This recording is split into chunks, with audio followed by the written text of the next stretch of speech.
Now, if the American peace plan is unveiled before the government is finally put together through these negotiations, it could easily justify a move toward a national unity government so that the proposal isn't rejected. What are we talking about here?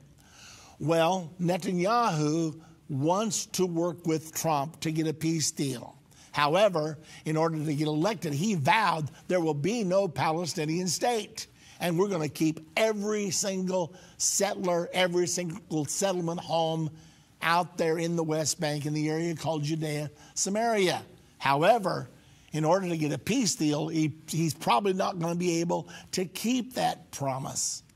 So if Netanyahu emerges from this election and can put together a deal without forming a coalition with Benny Gantz, who's the head of the Blue and White Party, he will likely enter negotiations with the parties that have already promised to recommend him to the president. However, let's just say that he knows that their demands are too stringent and too uncompromising, that if he enters into a coalition with them, they will stop him from agreeing to Trump's deal of the century. If that is the case, and Netanyahu's smart enough, he's been there a long time, he probably knows right now. If that is the case, he can easily tell the right-wing parties that their demands are too high.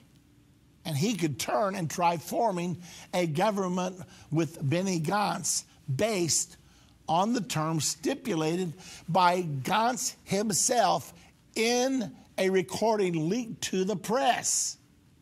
There was a recording that Gantz made that somebody got a hold of, put it in the press. And according to their supposed agreement, if the Attorney General opts to indict Netanyahu after his hearing, which is going to come sometime in July, then Netanyahu would agree to recuse himself from the premiership, similar to what Yitzhak Rabin did many years ago. And the next person in line, which would presumably be Gantz, he would replace him as prime minister until all legal proceedings were concluded. Now, in the recording that was leaked to the press, which happened about 2 weeks before the elections, Gantz was heard saying that he did not completely rule out joining forces with Benjamin Netanyahu, despite his public declaration that while the Likud could be a legitimate partner in government, that would not be the case if Netanyahu was still in charge due to the corruption suspicions against the prime minister.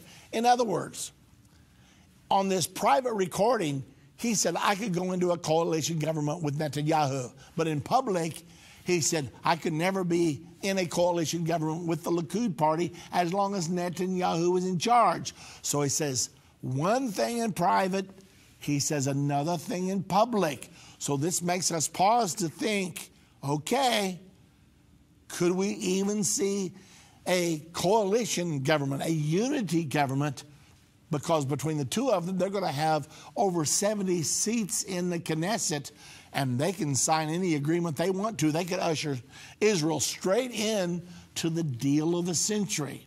Now, as I'm talking to you right now, I do not yet know which course will take place, but one of the two courses will happen.